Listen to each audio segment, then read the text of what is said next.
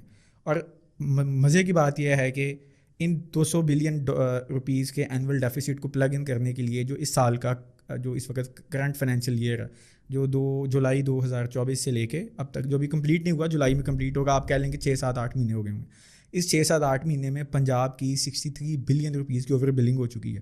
مطلب اسینشلی پنجاب کے لوگ زیادہ بل دے کے اپنے بلوں پہ، اپنی جتنی وہ بجلی استعمال کرتے ہیں اس سے زیادہ کا بل دے کے وہ KPK میں، بلوچستان میں اور انٹیریئر سندھ میں ہونے والی بجلی چوری کو پلگ ان کرتے ہیں. اور پچھلے فائنینشیل ایئر میں پنجاب نے ایسٹیمیٹڈ کوئی 125 بلین روپیز اوور بلنگ کی مد میں دیے تھے تاکہ جو نیپرا کا اور پاکستانی گورنمنٹ کا ڈیفیسٹ ہے بل کلیکشن میں اور الیکٹریسٹی تھیفٹ میں، اس کو مینیج کیا جا سکے. تو اتنی اگر اس کو کھانا کہتے ہیں، اگر ہم ان فیکٹس کے باوجود بھی کوئی یہ بندہ سمجھے کہ پنجاب باقی صوبوں کو کھا رہا، تو اس کو ایک سیاسی بیان سے زیادہ کچھ بھی نہیں سمجھا جاتا. سر وہ کہتے ہیں، وہ لوگ یہ کہتے ہیں کہ بھائی ہمارا پانی، ہمارے دریاؤں سے پانی آ رہا ہے اور بجلی جو پروڈیوس ہو رہی ہے وہ ہمارے پانی سے ہو رہی ہے، تو ہم کیوں بل ادا کریں. دیکھیں اس معاملے میں جب بھی KPK کی، بلوچستان کی یا سندھ کی گورنمنٹ کو کنفرنٹ کیا گیا کسی بھی پبلک فورم پہ، تو ادھر سے مختلف پولیٹیشینس کا، وہاں کی جو سول کمیونٹی کے بہت سے لوگوں کا یہی جواب ہوتا ہے کہ جی پانی تو ہمارے پانی سے بجلی بنتی ہے، اسپیشلی KPK میں، تو ہم اس کا بل کس چیز کا دیں. دیکھیں یہ پانی والی بات تو یہ خیر صرف پاکستان کا مسئلہ نہیں ہے کہ وہاں پہ پانی کی ملکیت پہ تصادم ہے. دنیا میں آنے والے سالوں میں یہ تصادم، یہ کانفلکٹ شدت اختیار کریں گے کیونکہ پانی تو کم ہوتا جا رہا. تو اب دریائے سندھ کی اگزامپل لے لیں، وہ تبت میں نکلتا ہے، تبت میں یہ انڈین آکوپائڈ کشمیر سے ہوتا ہے، وہ گلگل بلتستان آتا ہے، وہاں سے یہ KPK میں داخل ہوتا ہے، وہاں سے یہ پنجاب میں انٹر ہوتا ہے اور پنجاب سے سندھ میں چلا جاتا. تو اب اس پہ کون ڈیسائیڈ کرے گا کہ وہ پانی کس کی ملکیت ہے؟ تو پہلی بات تو یہ. اور ویسے بھی انٹرنیشنل لاء میں ہائر ریپیرین اسٹیٹس اور لوور ریپیرین اسٹیٹس کے حقوق کا تحفظ ہے. KPK والے لوگ اسپیسیفکلی تربیلا ڈیم کی ملکیت کی بنیاد پہ دعویٰ کرتے ہیں کہ بجلی تو KPK میں بنتی ہے، تو ہم آپ کو بجلی کا بل کیوں دیں، ہمیں بجلی، وہ ایک ورڈ یوز کرتے ہیں کہ جی یہاں تو بجلی 5 روپے یونٹ میں بنتی ہے، تو ہم اس کے 36، 37 یا 35 جتنے بھی روپے یونٹ ہم کیوں دیں. تو اس میں بھی ایک تھوڑا سا ہسٹوریکل کنٹیکسٹ لازمی ہے اس مسئلے کو سمجھنے کے لیے. تربیلا ڈیم 1960s میں جو پاکستان اور انڈیا کے مابین انڈس واٹر ٹریٹی ہوئی تھی، اس کے تحت بنا تھا.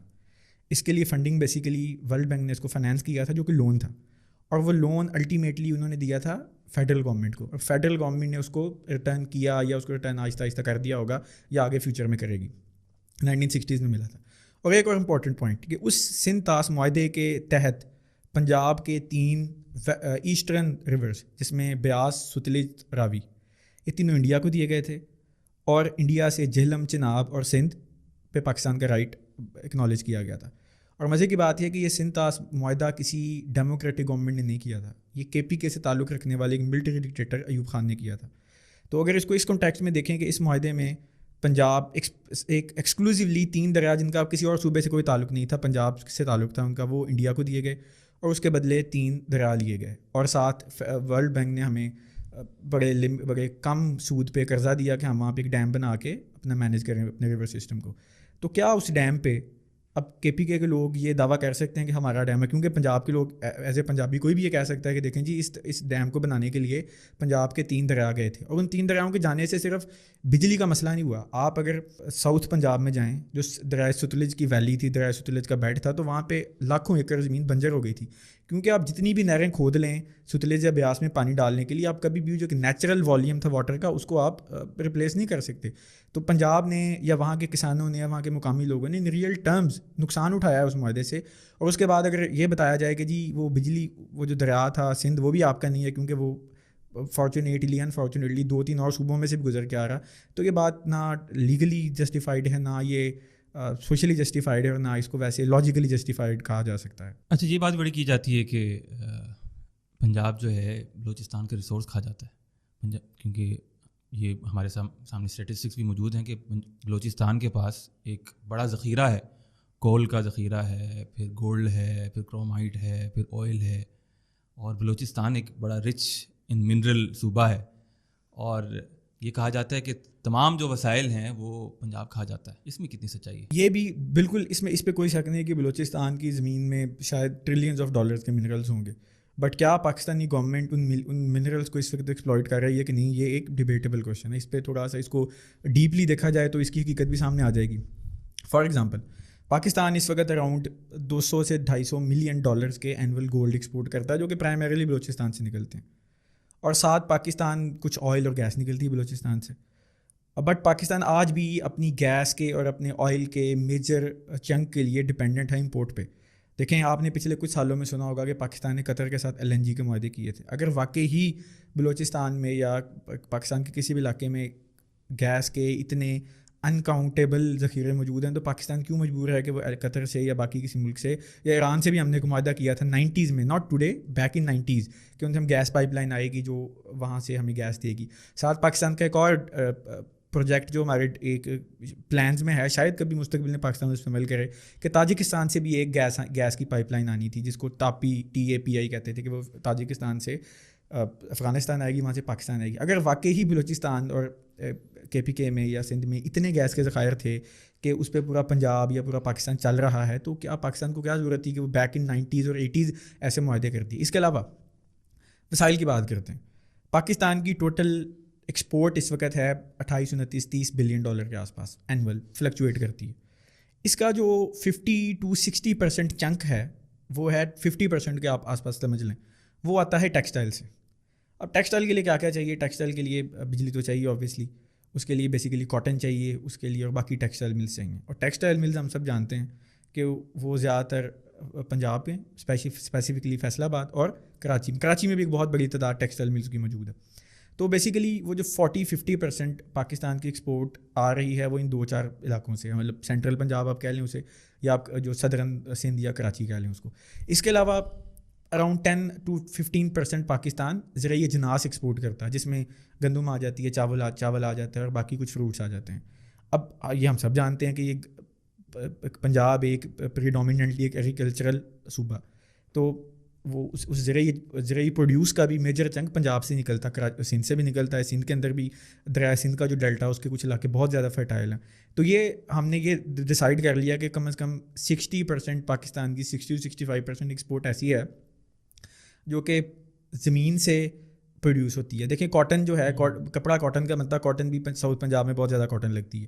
تو ہم نے یہ دیکھا کہ 60-65% پاکستان کی جو ایکسپورٹ ہے یہ پنجاب اور سندھ سے ایسی چیزوں سے آتی ہے جس کے لیے کوئی بہت زیادہ ریسورس انٹینسو نہیں ہے. وہ زمین سے کاٹن اگاتے ہیں، کاٹن سے فائبر بناتے ہیں، فائبر سے وہ کپڑا بنا کے ایکسپورٹ کر دیتے ہیں.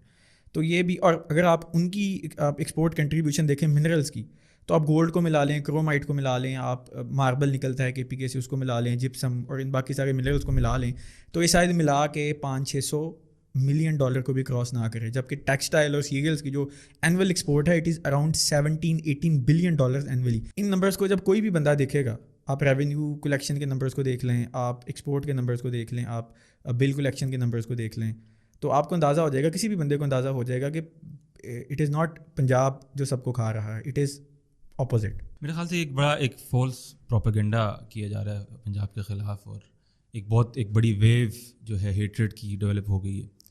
اور بلوچستان یہ سمجھتا ہے کہ اگر یہ اسٹیٹ چاہتی یہ ہے کہ بلوچستان میں میس پنجابی مائگریشن کی جائے، جس کے ذریعے سے ڈیموگرافی اس کی چینج کی جا سکتی ہے، جیسے کہ بہت سے ممالک میں ایسا ہوتا ہے اور ابھی بھی ہو رہا ہے، تو میرے خیال سے ان کا یہ کنسرن بھی تھوڑا سا ویلڈ بھی ہے، اور وہ بلوچ آئیڈینٹی کو وہ ختم کرنا چاہتے ہیں.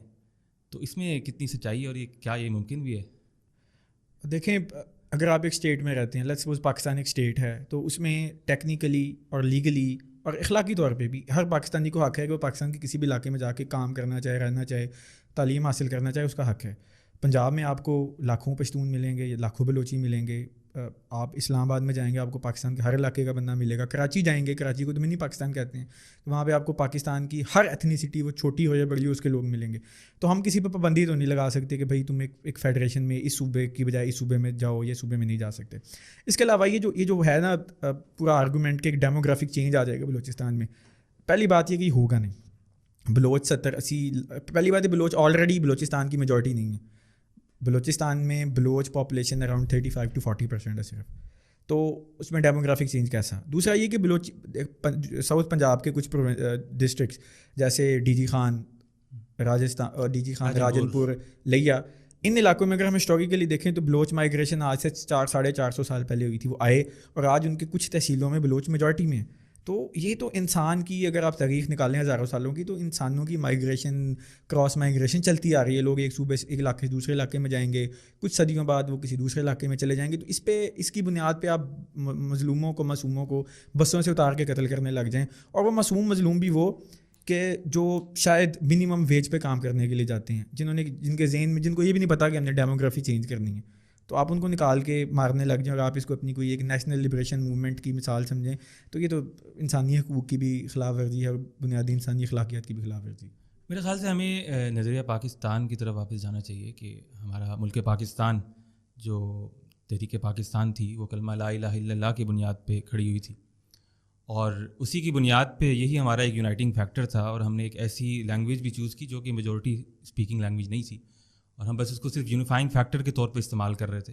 تو میرے خیال سے اگر ہم اس بات کو اجاگر کریں عام عوام کے اندر, اور ان کو یہ بتائیں کہ ہمارا مسئلہ پنجابیوں سے نہیں ہے, ہمارا مسئلہ کسی اور ایتھنیسٹی سے نہیں ہے, ہمارا مسئلہ یہ ہے کہ ہماری انٹرنل جو گورنمنٹ کے مسائل ہیں, ہماری جو گڈ گورننس کے مسائل ہیں, ان کی طرف اگر نظر دوڑائی جائے. جیسے دیکھتے ہیں بلوچستان میں مسئلہ شاید یہ مسئلہ نہیں ہے کہ پنجاب ریسورس کھا گیا, یہ مسئلہ نہیں ہے کہ پنجاب نے ریسورس کو ایکسپلائٹ کیا. مسئلہ انٹرنل ہے, ایک سردارانہ نظام ہے جس کو ہم جھیل رہے ہیں پچھلے 70-75 سالوں سے, اور اس کو حل کرنے کی طرف بلوچستان کی عوام کی نظر کیوں نہیں جاتی؟ دیکھیں, اگر آج بھی بلوچستان میں یہ سردارانہ نظام قائم ہے تو اس کا قصوروار ہم وہاں کی عوام کو نہیں ٹھہرا سکتے. اس کا بنیادی قصوروار پاکستان کی اسٹیٹ اور پاکستان کی اسٹیبلشمنٹ ہے. اگر پاکستان کی اسٹیبلشمنٹ یا رولنگ ایلیٹ نے باقی صوبوں میں ایک اسٹیٹ اور لوگوں کے درمیان ایک ڈائریکٹ تعلق قائم کیا, مطلب پنجاب میں سیٹلڈ KPK میں, ایون کراچی میں, باقی علاقوں میں, تو بلوچستان میں انہوں نے یہ والا گورننس کا ماڈل کیوں نہیں اڈاپٹ کیا؟ وہاں پہ آج بھی 80 سالوں بعد بھی اسٹیٹ بجائے لوگوں کے ساتھ ڈائریکٹلی ڈیل کرنے کے, ان کو کچھ 7-8-10 چوزن قسم کی فیملیز 1947 سے لے کے آج تک وہی سرٹن فیملیز ہیں, ان کے تھرو ہی وہاں کے لوگوں کو کیوں مینیج کر رہے ہیں؟ وہاں کے لوگوں کو ڈیموکریسی کے وہ فوائد, وہ پرکس کیوں نہیں ملے جو باقی علاقوں میں ملے ہیں؟ لیٹس سپوز ہم ایگزامپل کے طور پہ لیتے ہیں کہ بلوچستان میں گوادر میں ایک پچھلے کچھ سالوں میں وہاں پہ گراس روٹ موومنٹ اٹھی. وہ ایک عام بندہ ہدایت الرحمان بلوچ, وہ حق دو گوادر تحریک والے, وہ ایک عام لوگوں کی سپورٹ سے الیکٹ ہو کے آ گئے. اچھا, بلوچستان کی ہسٹری میں بڑی ایک ریئر ایگزامپل ہے, وہاں پہ ان کی چند سرٹن فیملیز کا, بگٹی, مینگل, ان کا ہی یہ کنٹرول تھا آج تک ان کے پورے پولیٹیکل اسٹرکچرز پہ. تو ہدایت الرحمان بلوچ صاحب آگے الیکٹ ہو کے, ان کے کچھ جینون گریوینسز تھے, اور وہ اس کے لیے ایک بہت پیسفل اور بہت پرامن طریقہ استعمال کر رہے ہیں بات کرنے کے لیے اسٹیٹ سے. بٹ آج ان کو کئی سال ہو گئے ہیں, ان کے مطالبات آج بھی جوں کے توں ہیں.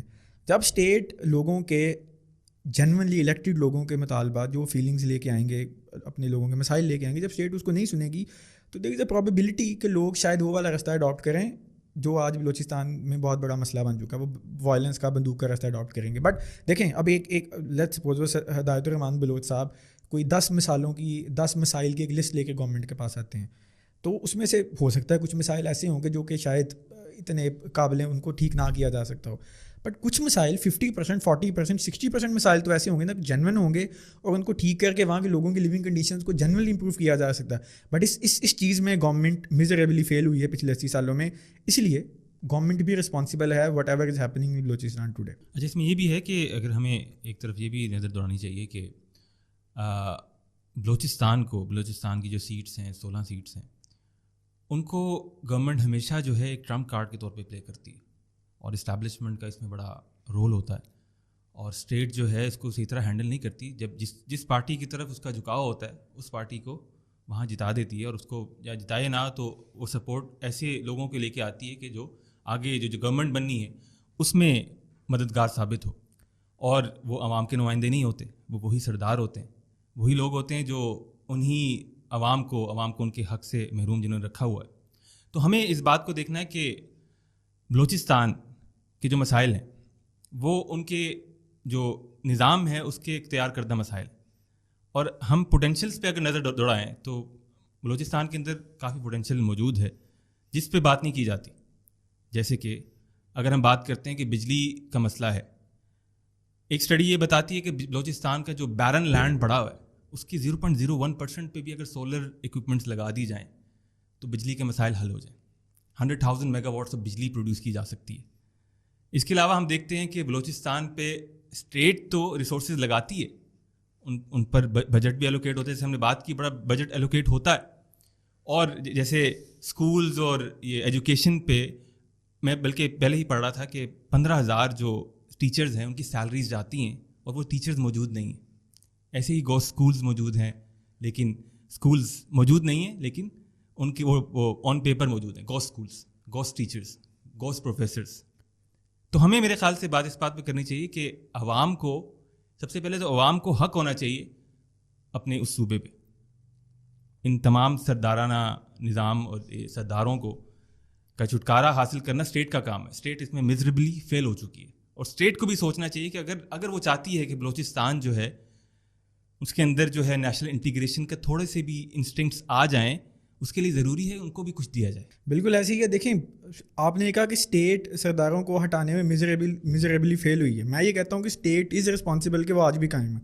اور جو وہاں کے جو ٹرائبل فیملیز ہیں نا سرٹن, وہ پچھلے 80 سالوں سے ہیجنگ کر رہے ہیں. ہیجنگ کے یہ کہ وہ ایک اپنی ٹانگ رکھتے ہیں گورنمنٹ کی کورٹ میں, ایک ٹانگ اپنی وہ رکھتے ہیں سیپریٹسٹ یا دہشت گردوں کی کورٹ میں. فار ایگزامپل آپ ایگزامپل لیں مینگل فیملی کی. اختر مینگل صاحب ایکس چیف منسٹر, ان کے والد صاحب بھی ایکس چیف منسٹر رہے بلوچستان کے. انہوں نے پچھلے دنوں ایک بہت ایموشنل اسپیچ کی بلوچستان کے حالات پہ کہ بلوچستان آپ کے ہاتھ سے نکل چکا ہے. اب سین یہ سمجھیں کہ اختر مینگل صاحب خود ایکس سی ایم, ان کے والد صاحب ایکس سی ایم, خود بھی وہ کئی دفعہ منسٹرز بھی رہے, اور ان کا ایک بھائی ایٹ دا سیم ٹائم وہ ایک ٹیررسٹ آرگنائزیشن رن کرتا. بگٹی فیملی کی ایگزامپل بھی ایسی ہے کہ شزین بگٹی صاحب اس وقت فیڈرل منسٹر ہیں. ان کے دادا اکبر بگٹی جو بعد میں گورنمنٹ سے ان کی فالنگ آؤٹ ہو گئی, وہ خود بھی گورنر بلوچستان رہے اور 1970s کا آپریشن انہوں نے کیا. ان کا یہ کزن برہم داغ بگٹی ایک بلوچ سیپریٹسٹ آرگنائزیشن کو لیڈ کر رہا ہے. ایسے ہی باقی فیملیز بھی. تو بلوچ سردار تو بیسیکلی دونوں طرف کھیلتے ہیں. وہ ایک بھائی کو بھیج دیتے ہیں, ایک بھائی ان کا پولیٹیکل اسٹرکچر میں آ جاتا ہے, ایک بھائی ان کا ایک دہشت گرد تنظیم بنا کے جنیوا یا لنڈن میں یا دبئی میں سیٹل ہو جاتا ہے, اور وہاں پہ وہ جو فارن ایجنسیز ہیں ان سے پیسے لے کے بلوچستان کے حالات خراب کرتا ہے. تو ان کو ہٹائے بغیر بلوچستان کے حالات ٹھیک نہیں ہوں گے, اور ان کو ہٹانے کے لیے responsibility fair and square Pakistani government پہ. اگر ان کو ہٹائے, وہ ان کو نہ ہٹائے, وہ صرف ان کو سپورٹ دینا بند کر دے, automatically with democratic process, with social evolution, یہ سردارانہ نظام جیسے باقی ملک سے ہٹ گیا, بلوچستان سے بھی ہٹ جائے گا. میرے خیال سے ہم اس بات پہ کنکلوڈ کرتے ہیں. سب سے پہلی بات تو یہ ہے کہ یہ جو سردارانہ نظام ہے یہ ایک بہت بڑی لائبلٹی ہے اسٹیٹ کے اوپر. ہم دیکھتے ہیں کہ کہیں سپورٹ کرتے ہیں اور کہیں ان کی فیملی ہی جو ہے وہ ٹیررسٹ آپریشنس کے اندر اور ٹیررسٹ تنظیموں کے اندر وہ شامل ہوتی ہے. تو ہمیں اس بات پہ کنکلوڈ کرنا چاہیے کہ ہمیں جو نیشنل انٹیگریشن کے جو انگریڈینٹس ہیں وہ ضروری ہے کہ ایک کامن فیکٹر پہ اکٹھے کر لیے جائیں. اب ہم نے جب پاکستان لیا, پاکستان اسلام کے نام پہ لیا, لا الہ الا اللہ محمد رسول اللہ کے نام پہ لیا, اور پاکستان کی جو میجورٹی ہے وہ 99.9% مسلمان ہی ہیں, اور ہمیں اسی کو یونائٹنگ فیکٹر رکھنا چاہیے. اور آج کل جو ہیٹریڈ کی ایک لہر چل رہی ہے اور پنجابیوں کے خلاف, اور پھر ظاہر ہے اگر پنجابیوں کے خلاف اتنا زیادہ بولا جائے گا تو پنجابی بھی اٹھ کر ایک الگ ایک ایسی قوم جو بالکل ایک نیوٹرل قوم ہے, اس کے اندر بھی وہ جذبات ابھر جائیں گے, اور وہ بھی پھر سامنے آ کے کھڑی ہو جائے گی, جو کہ اسٹیٹ کے لیے بھی ایک اچھی چیز نہیں ہے. تو میرے خیال سے اسٹیٹ کو اس بارے میں سوچنا چاہیے کہ اس معاملے کو کیسے ہینڈل کرنا ہے, کیسے جو ہے عوام کو سمجھنا ہے کہ یہ اپنی عوام ہے, اور اس کو ہم نے کیسے انٹیگریٹ کرنا ہے نیشنل انٹرسٹ کے ساتھ.